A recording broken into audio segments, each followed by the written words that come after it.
makes it 5 p.m. in the eastern coast of the US. And Steve, what time is it where you are? 4 o'clock 4 o'clock p.m. in the afternoon on Wednesday, the 2nd of March. So today we welcome Steven Sisler, to our LinkedIn Live. And I went through the history books. I met Steve in June 2012 when he was facilitating a session on leadership and self-understanding. That was the actual title of your talk that day at the Entrepreneurial's Master's program that I attended in Boston. And yes, I did look that up. And yes, I still have the PowerPoint presentation. Oh my gosh, that's great. And yes, I may have a problem with keep holding on to things for a little bit too long. Oh God. But yeah, now after that experience, you actually helped with the behavioral profiling of our staff and our new recruits to make sure that we had the optimal mix of personalities in the organization. But also, and probably even more importantly, you helped me understand how to have a better leadership style and how I've adapted my natural behavior as part of being a business owner. But it didn't stop there. It also gave me some great insights in the team dynamic between my husband and I, because we run our businesses together, but also our marriage. So, so you've been quite instrumental in, the way my husband and I work as a team in the business, how we run our marriage, how we set up our teams in the office. So thank you very much for that. You're welcome. So your official bio that you sent me is that over 35 years, you've been an innovator in the areas, and I'm reading from the screen now, in the areas of people types, personality consultation, family relationship dynamics, emotional intelligence, spirituality, and workplace motivation. You're a behavioral analyst, behavioral profiler, and an expert in both behavior, emotions, and material values. You're also an axiologist. I have no clue what that means, but I'm sure we're going to talk about that. And you're a frequent guest on world-class podcasts such as The Art of Charm, Satori Prime, The Unmistakable Creative, and The Competitive Edge. So there you go, Steve. Welcome. Didn't Thanks for miss having me. anything. So good to see you again. Thank you. And I did show you before in 2012, so 10 years ago, you gave me a book, and I still have your book. So that's that's hilarious. probably your very first book that you ever wrote. Yeah, pretty much. It was very big. So you haven't stopped writing though, have you? No. I've got the 4 people types and what drives them. That's over 300 pages. What moves us? An integrated look at human motivation. That's the same size. The angry brain. So about the dominant personality types. I wrote that one. I just finished a book on axiology that'll be out in the spring. And I've got some little books I've done. Some I've taken out of print and then rework them and put them in the newer books. Because you just never stop learning. And you look at some of the old stuff and it's like, why did I say it like that? And so I just keep going. But writing, I don't get writer's block. I get writer's flow. My wife has to dig me out. I'll write 8 hours straight without even a glass of water. Oh, wow. So writing's never been a problem. I was going to ask you about your writing process, because, you're an author. You've just mentioned all your nonfiction books, but you've also done some fiction. You have like a little novel as well. Yeah. So what's your inspiration? What's the reason? What's the purpose behind writing books in addition to running your businesses and being a family man? And, it's not like you have nothing else to do. Yeah. So the books, I tend to write during the day. So it's always open right here on I have a 65-inch screen here. So the book's always open. So I'll get breaks in between calls and I'll just type until the next call. So I'm not taking away from family time. When I'm trying to push to get a book complete, I will write 6 to 8 hours on a weekend weekend day, like a Saturday or a Sunday. But my wife's like, she's busy with something, then I'll just take that and write. Yeah. What I love getting information out of my head and getting it on the paper, organized. I love that. And I love the research I have to do to make sure things are right, or what the new information is on that particular subject, so I can pull that in. So if you've seen some of the later books, there's a lot of footnotes. But I love doing that. I don't write for money. It's not my income. I'm a consultant. That's my income. I write because I love doing it. I'll go to a talk and they're like, "Where's your book table?" I'm like, "Damn it, I forgot. I forgot my books." So they'll just put up a slide, look at Steve Sisler on Amazon, like, I just don't care about that. But I love the process. And the way I write is I'll write all the chapter headings out. I get it in my head what I want them to be. And then I'll write chapter 1, and then I'll set it aside. Then I'll write chapter 2. Then I go back to chapter 1, read it again and edit the whole thing through, go to chapter 2, read it, edit it through, and then write chapter 3. Once chapter 3 is written, I go back to chapter 1, write it and edit it through, write chapter 2 again, edit it through. So if I have 15 chapters, I've rewritten chapter 1 15 times. Yeah. I've rewritten chapter 2 14 times, chapter 3 13 times. So I've read this book a lot by the time I'm done. Yeah. And that's my process. It's just a template that I created that I use, and it works really well for me. So do you set a like a daily goal for yourself? Like, I must write so many words, so many pages, or just go with the flow? No, I've got some good thoughts on that. I don't cascade goals in life. I cascade meaning. When you're doing something meaningful, you don't have to create goals. Goals if you're doing stuff you don't like. Well, or channel the things you do like into. You get, it's, to me, you got too much going on. Like, it's life simpler than that. We make it complex and we have to build stuff around it to keep it that way. Yeah. That's just my thing. I mean, you've always called yourself a self-proclaimed ADHD person. So having this massive big screen with a book here and client work there and a podcast here, it probably right into your wheelhouse. That's how you operate. That's how your brain operates. Yeah, nothing's missing, nothing's lost. If there's an appointment coming up on a Zoom, and then the bell rings at half hour, the bell rings at 15 minutes, the bell rings at 5 minutes. Like, I've got everything arranged to keep me on point. And I would say I am not working on something that's paying me more than 30 hours a week. Wow. Okay. And I haven't ever in my entire life gone over 30 hours a week. Yeah. So I simplify everything. Yeah. And does that also mean, I mean, you say it's not paying, but it's paying in value for yourself and your legacy, and it's paying dividends in other parts of your life rather than a monetary exchange at this point in time. That's right. But work that is billed is less than 30 hours every week. Yeah. And then I go to the house and swim and have coffee with my wife and pet the beagle. That's important too. So it wasn't always this way. It wasn't always, you didn't always have the life that you currently have. I did do some Google research. Were you a painter in Massachusetts? Yeah. So for 16 years, I had the Dreamcoat Corporation. So here's what's crazy about that. That also was no more than 30 hours a week. And I would work with people, and I would sit with them for 1 to 2 hours in the morning and fix all their problems, their kids, their marriage, and all that. And then they'd go, "It's so weird that you're a painter." So I said to my wife one day, "They keep telling me how weird it is that I'm a painter." And she goes, "Well, you should be paid to talk to people." And I said, "No one's going to pay me to talk to them." And she goes, "They already do." And they did. They would give me tips. They would say, "This is for the talk," and I just didn't connect it. And, since then they pay me $500 an hour. So it's just totally changed. Yeah, and I just did not know that it had that kind of value. Yeah. So the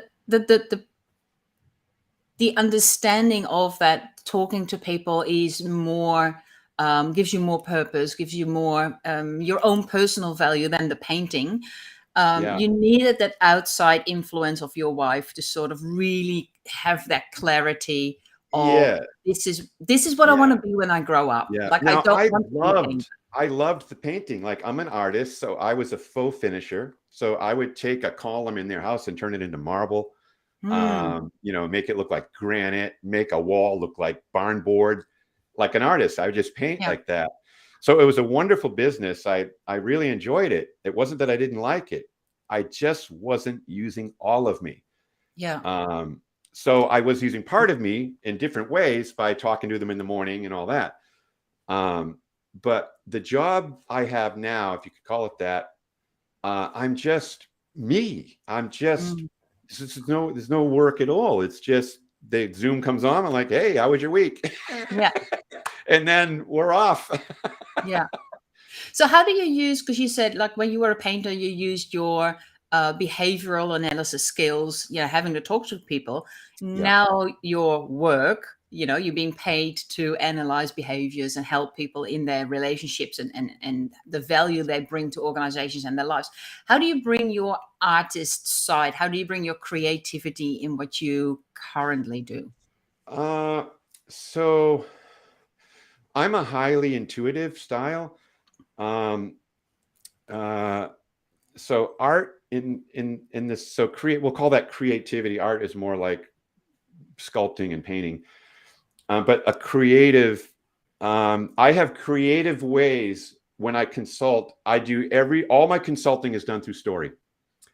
So I'll look at them and I know what they're wired like because I have all the psychometric numbers, and I'll tell a story, and they'll say, that happened to me this week.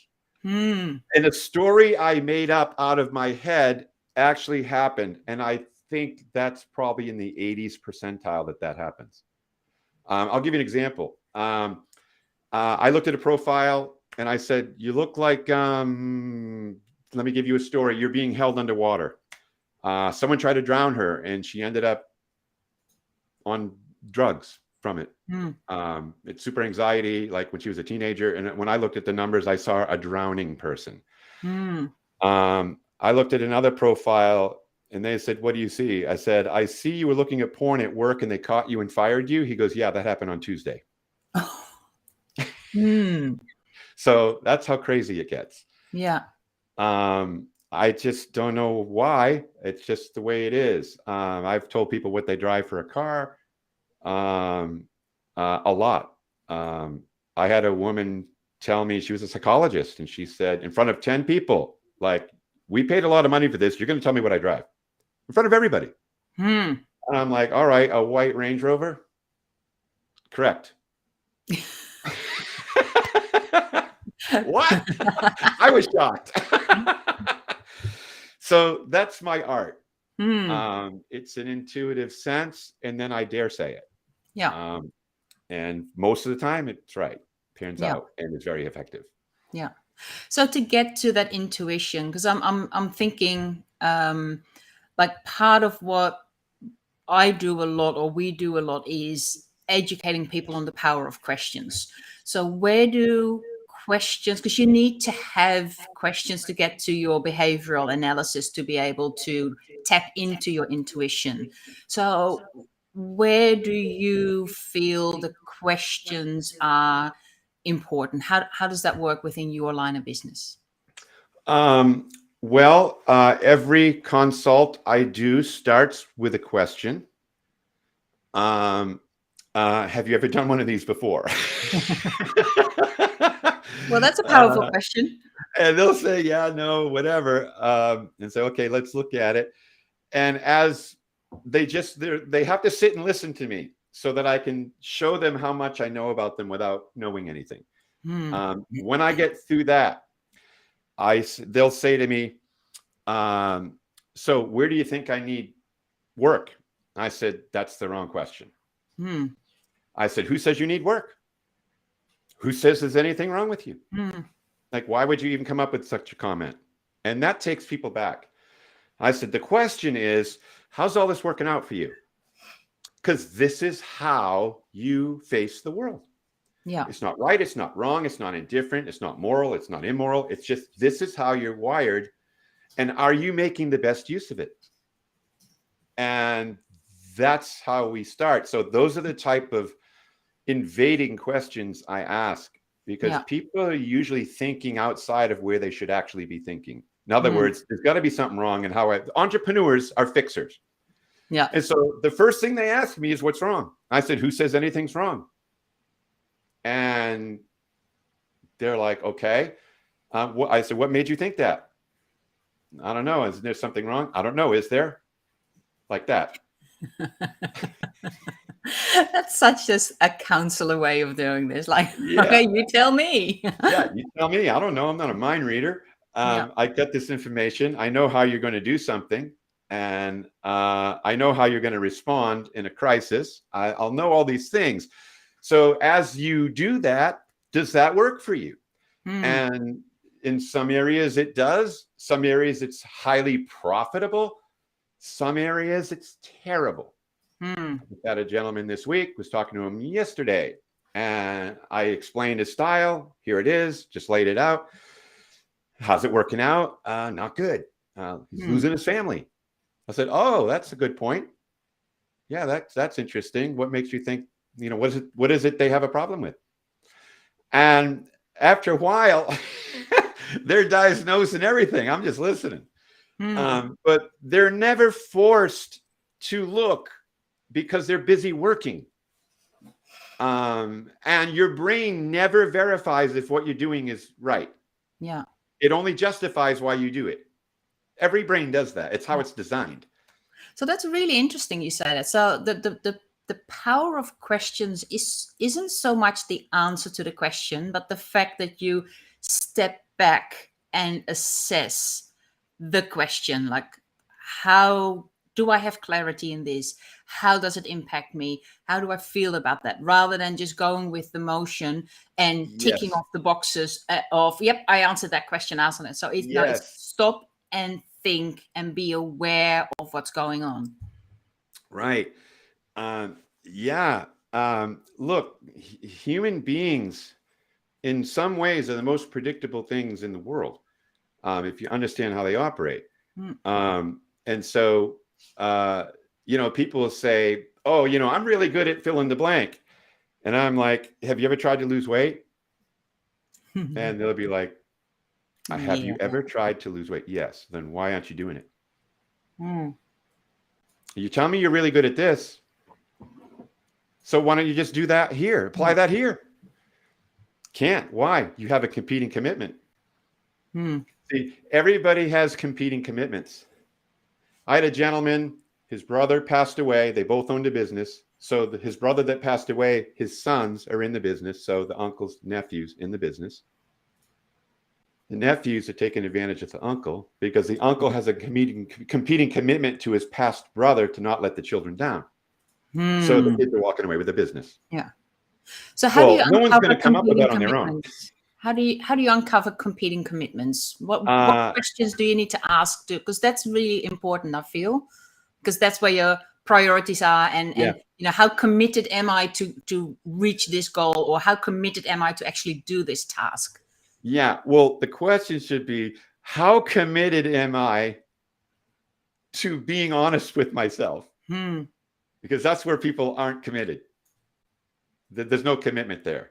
And your brain's that way. It doesn't want to. I mean, your brain is not a scientist seeking the truth. It's a White House press secretary justifying your policies. That's just how it works. So unless you force it, it doesn't come up, not by yourself. It will not come up. So you have to get ruthless with yourself. Ruthless. You got to be vulnerable. You've got to be willing to be wrong, dead wrong. But that's scary. I was coaching a guy the other day. He gets up from his chair. He goes like this. And he's walking around the room and he's going, holy God. He's just realizing something. Because I just said, well, why are you doing that? What about that? And I just pointed it out. I saw it. And 15 minutes ago, I was waiting for the right opportunity. As soon as I dropped it in there, he saw it. Boom. Made a significant course correction. significant course correction. And So so, how can we train ourselves, or how can we help ourselves, is probably the better question, to be ruthlessly honest with ourselves without having a Steve sitting next to us okay, asking the horrible that's easy. questions? You gotta fall in love with yourself, because we only take care of the things we love. Hmm. And 84% of the people in my database have low self-esteem. Interesting. They will be more apt to take care of somebody else, see the value in somebody else, than they will see it in themselves. This is why when you get on an airplane, they say put the mask on yourself first, then on the children, because that's proper, right? If you're dead, we're all dead. So that's a principle. And so my next book is going to be called Me First. Okay. My journey towards loving myself and what I learned along the way. And when you love yourself effectively, even in your marriage, you're not receiving your life from your partner, you're just sharing your life with your partner. Yeah. You got your own oxygen, right? Most people don't. So as soon as the partner steps on the oxygen hose, they're done. Yeah. And not good. So I help people fall in love with themselves, maybe for the first time. Treat themselves like there's somebody worth taking care of. Get up every morning, look in the mirror and say, I am taking care of you today. That's my number one goal. And no one's going to get in the way of that. Once I get that done, everybody's next. That's the best way to do it. Yeah. When you're that way, you will come up with your own conclusions about yourself. You won't even need a coach.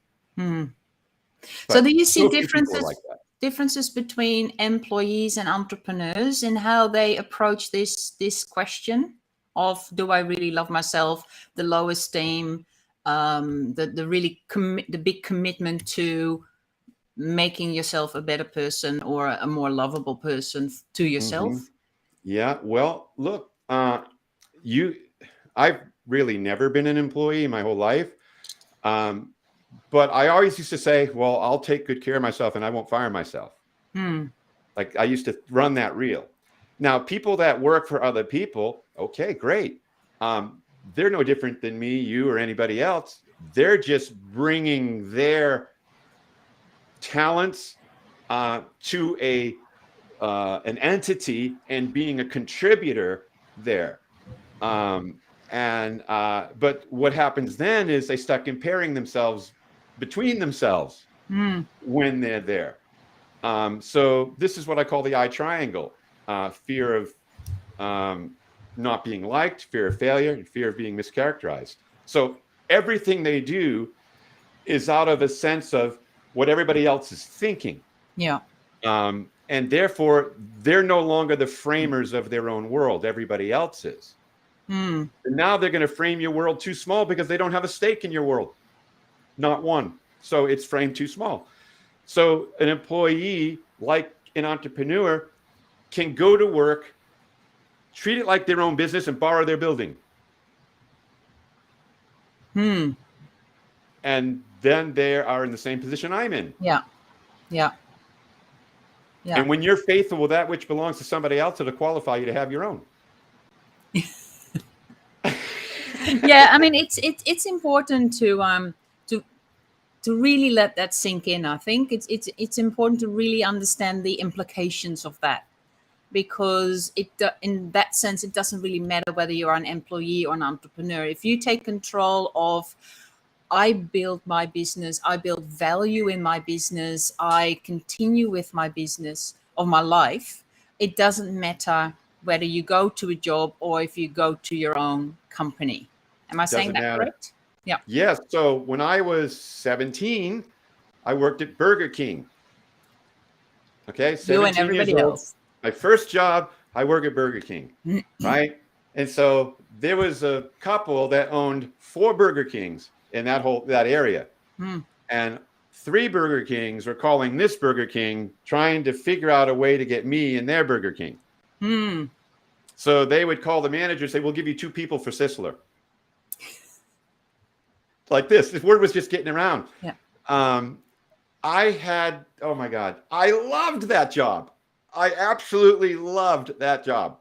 And I could make a sandwich in like under 3 seconds. Like I would sit there like like on the board, sandwich board, like I had my hands on my holsters, and I'm like looking at the clock, and then boom, I'd make the sandwich and race everybody to get everybody fast. We'd hold off an entire busload of football players. Nobody waited on anything. And then the manager would send me and my little Puerto Rican friend Lucy to the movies on the clock just because we did it. Yeah.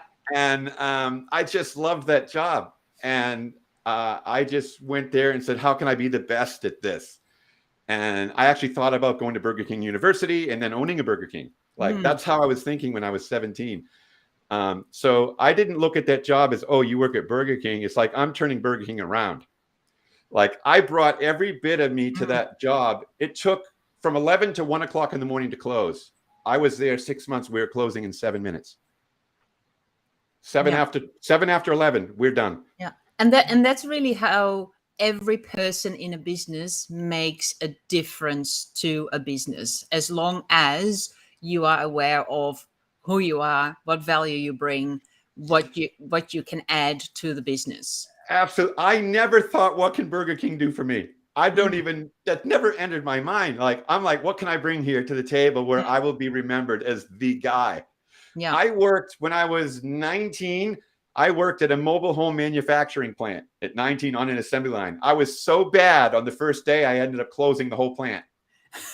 I had to shut the whole plant down. Well, that's a claim to fame. It was an assembly line. So every mobile home on that trailer line, all the way through the whole plant I had to get underneath every one of them and fix it all. It took me 2 days. And, but when I left that company in 1 year, I was the best at what I did that they ever had in the history of the company. Yeah. But this has given me really good insight in you as a person and your journey in business as well. Because when we met 10 years ago, you were all about leadership and behavioral analysis. And, you started with the DISC profiling, and then you put the entrepreneurial profiling on top of that. And, when you look at your profile now and what you do for your clients currently, you're moving more and more into what you refer to as axiology. And I had to Google that. It's a philosophy. It's the study of the nature of value and valuation and the kinds of things that are valuable. So one of the central questions in axiology is this: what elements can contribute to the intrinsic value of a state of affairs? That totally makes sense now to me after your Burger King story. Yes. So axiology teaches us to look at the world in 3 dimensions. So the intrinsic dimension is people, human beings. The extrinsic dimension is useful things. And the systemic dimension is systems, rules, and processes. So no matter what you're doing, there's 3 realms in play. If you're driving to work, you're in a useful thing, which is a car. There's other human beings on the highway, and the highway is a system. So there's the 3 dimensions right there. And so axiology allows us to see how we value the 3 dimensions. Do we value them evenly? Do we value one dimension more than another? So how do you value human beings? So when we measure our valuation of a dimension, there's a positive and a negative side to the dimension. So people have potential and they have character flaws, right? So how do you value their potential? Well, you can undervalue it or you can overvalue it. If you overvalue people's potential, you tend to be naive. If you undervalue it, you're distrusting. If you overvalue people's character flaws, you tend to be intolerant. If you undervalue their character flaws, you tend to be lenient. So I just had a lady that went through the axiological assessment. I looked at her numbers. I said, so tell me about your love life. Where are you at? Number 1, 2, 3, where are you? She's like, oh my God. Number 3. I said, yeah, I could see that, because you overvalue their goodness and you undervalue their badness. So you overlook all the bad signs and you think their shoulder blades are angel's wings. And she's married a psychopath twice. I love it how you take things out of her. It's hilarious. Realm, It's not funny for her, but it's like, this is what's happening. You're not seeing the bad. That's a signal. That's a sign. You need new sonar. Well, what do? Have your girlfriend meet him. That's what you do. She'll tell you right away. Yeah. Have a Yeah, trusted board of advisors around you. absolutely. So that's kind of how that's axiology in a super nutshell. Mm, But we do that with useful things too. You can over or undervalue useful things, the good that comes with it and the negative that mm, comes with it. So if you undervalue usefulness, you're a procrastinator. If you overvalue it, you're driven. If you undervalue people and overvalue useful things, people become objects and mm. tools, and they're in your way if they don't work. It just goes on and on. It's Yeah. fantastic. Yeah, so that really, just those two things together, I can see examples from entrepreneurs that I you know am in peer-to-peer relationships with, or Mhm. even in my own business. It's really interesting to think about it from that point of view, where, rather than just like, oh, I'm a D or an I or an S or a C, or Oh, if we do yeah, like the yeah, EMTJ, or what they used to do with the Myers-Briggs. yeah, This yeah. really brings it very pragmatic and practical, Yes, because you yes, combine things, and you can see that, okay, this is why I have issues with my team members or my staff, or this is why they have issues with me, because I just push them for targets and tasks and outcomes, and I drive well, them for results, whereas yeah, I undervalue them as people, and I yeah, undervalue them as intrinsic parts of the organization. exactly. So who are the people that hire me? They're Mm. only the people who see people as valuable and worth investing in. That's the only clients I have. I don't want anyone else, because that's No, because when that will be like pushing up mud up a hill. Because exactly, if you don't exactly. value your team members, if you don't No, value your people, why would you pay money for a coach to help be better at that? Like, right, that's going to be right, very, very horrible right. to work with. Yeah. Oh, it's crazy. And yeah, it's insane. Mm. Yeah, there's so many things. My mind is racing. Um, No, let's channel it back to that axiology, because the question you asked me yesterday, or earlier this morning, was, oh, you always talk about compliance, and I'm not quite sure how that fits in what I do. mhm, But listening to you now with the behavioral science and loving yourself, and be almost like the captain on your own ship, rather than just flow with the waves of the ocean and see where you end up with. And um, the value you place on yourself, things, systems. If mhm. you put that into the context of compliance, it makes sense why people really push against compliance and governance, because you really force them to follow rules if they don't see the value of those rules. If Yes, you make rules for the sake of rules, it really rubs against the value of self. right. So there has to be a reason for compliance, and it has to Mhm, be. yeah. I don't know. Maybe I'm just waffling, Yeah, but so that's I've got what's a lot going to on in say my about head. that. Hmm. So, as a business owner, you're trying to get another human being who has nothing to do with you or your business as a human being, because your brain is a universe. Just your neocortex alone has more synapses than the amount of stars in 1,500 Milky Way galaxies, and none of the same as another person. So each human being, if you could blow up their synapses the size of a star, their brain is the size of the known universe. All the planets, all the nebulas, all the stars are all different than yours. And we're trying to get that. And it's in a head with arms and legs. And your eye's not a camera. Hmm. So it's a receiver. And so you get that, and you're trying to get it to do what you want. Well, how are you going to do that and be super effective at it? What has to happen is there has to be a human connection, and then there has to be a buy-in to what you're doing, and a want to make it better with you. Hmm. When you create that, now they did social experiments in the 60s where they take like a group of 15 boys, they put them in a room with some toys, and they'd say, you can play with everything except that toy right there. And that toy was the best toy in the room. It's a robot with lights and all that, and they can't touch it though. But you can play with a baseball glove even though there's no ball, which made it difficult. So what would happen is all the kids would fight over the robot. Like 70% of the kids would fight over the robot toy. Well, then they get another group of kids, but they positioned it differently. They didn't tell them, you can't play with that toy or you're in big trouble. They said, we need you to do us a favor and not play with this other toy. And they gave some reasons for it and whatnot. And it was a very mild threat. Well, same thing happened. They didn't play with the toy except for one person. Well, same with the other group, one person. But when they brought the kids back 6 weeks later, gave them a spelling test and said, oh, just wait in that room over there, but didn't say anything, same toys. The group that was threatened, 70% of the kids were fighting over the toy.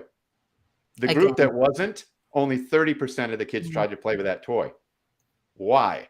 It's because their reasons for not playing with it came from them because they wanted to support the person who was asking. So when parents tell kids, if I ever catch you smoking weed, well, they're just going to wait till you're gone. Just don't catch me. Right. So it's a whole nother approach. Same with employees. It's the exact same thing. And so once you get someone to buy into what you're doing and why you're doing it, and they want to help you, they will support your vision. Yeah. Always. But it's work. And people don't want to work with people. They want people to work for them so they can make money. That's why they're in business. And that's the rule of the day when it comes to business. And so people don't see you as you are. They see you as they are. And so this is how this is all playing out. So to get people to work really hard for you, you got to treat them like they're worth something. You got to pay them for what they're actually worth. And you got to love them like they matter. If you don't, good luck in that business. Yeah. You'll just have a ton of turnover. Having said that, you got to love them, treat them as human beings. Is that where intrinsic value objects? Yeah, exactly. But you can't just fake it till you make it. You can't just play lip service to that because people see through that. No, that doesn't even have to be brought up. Like that's the given. The given is it's authentic. Inauthentic. Well, I'm not sure if that's a given in a lot of places, though. I know, and everybody wants to hack the system. I know. You are right. Look. You wouldn't believe being in the business I'm in and going to the things I go to and seeing the people I meet and knowing other people that know other people in the business and all that. How many entrepreneurs out there are complete fakes? I could blow out a bunch of names and anyone's listening, they're going to know who they are, right? They don't own a home, they rent. They don't own a super fast car, they rent it. And they take pictures on Instagram with it. And then they put up a sales funnel online and tell you make millions like me. And then they get a bunch of suspecting victims and they make no money because as soon as they find out it doesn't work, they leave so they can't capture it. And all their money is in trying to make money. And then it's all the ruse. And you see that over and over and over and over again. And all the internet and social media has done is exasperated it, exacerbated it. And there's so many fakes. And the people I get to working with them, they're like, oh my God, you're actually doing, and you don't even tell anybody. And I'm like, no, because the dog that barks the loudest ain't got no bone. Yeah. It's been like that for millennia. It's crazy, but this is the human race that we're in. Yeah. But that comes back to what you said earlier about being ruthfully honest with yourself. Like, why are you doing this? What's the reason? Like, how is it working for you for real? Not just the glitzy stories, but be really raw, vulnerable, and honest with yourself. And maybe the outcome is, I don't like this, then do something else. Yeah.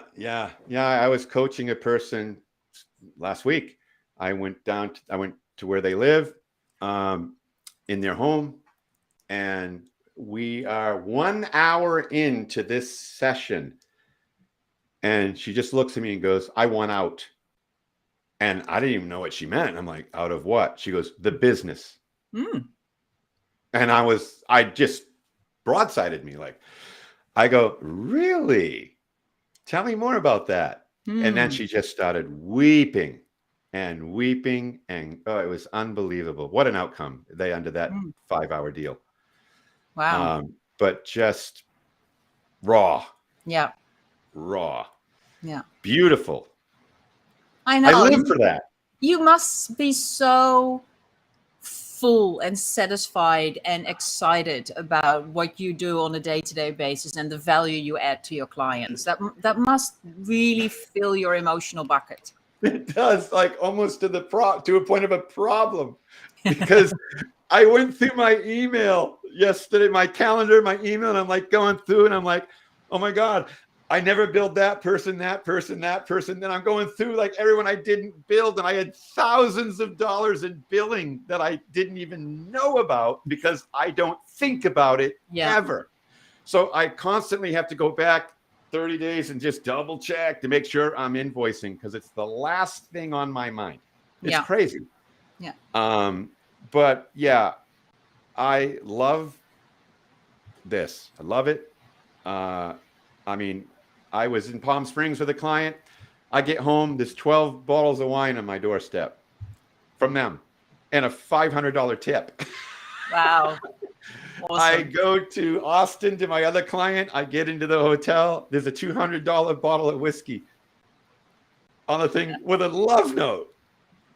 Like a love note. I mean, how many business owners get love notes? Stevie. Yeah, that's awesome. That's fantastic. It's the greatest job in the world.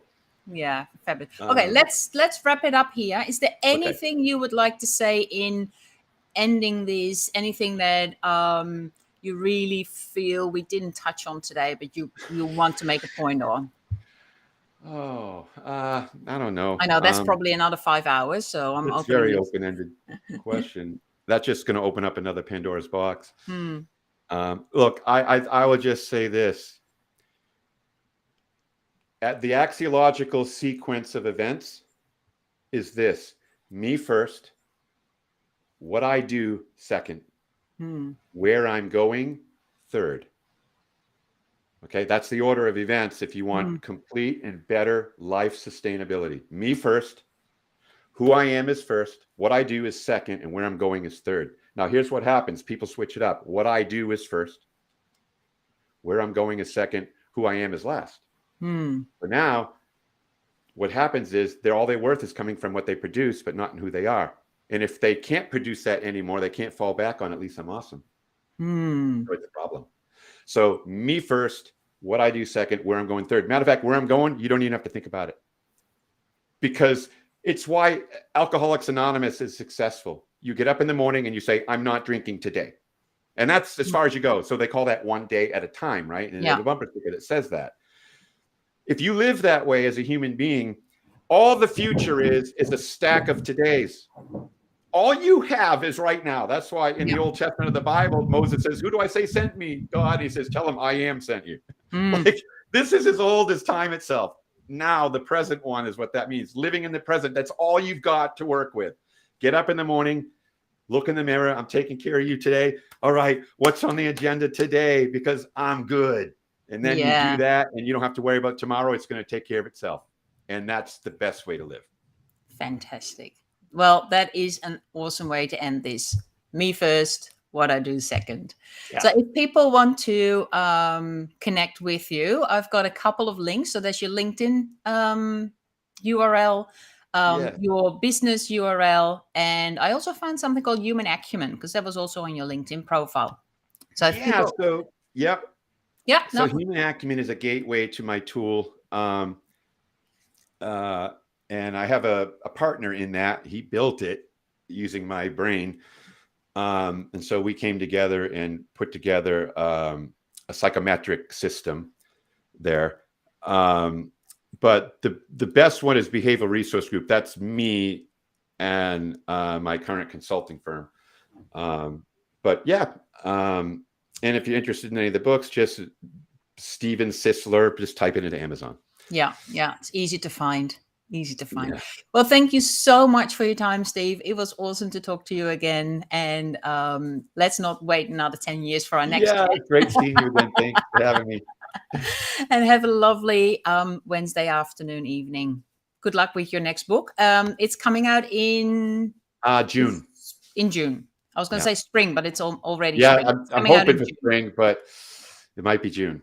Yeah. Okie dokie. Well, let's cut it off there. I'll show the slide again, how people can connect with you, and I will talk to you soon. All right. Thanks.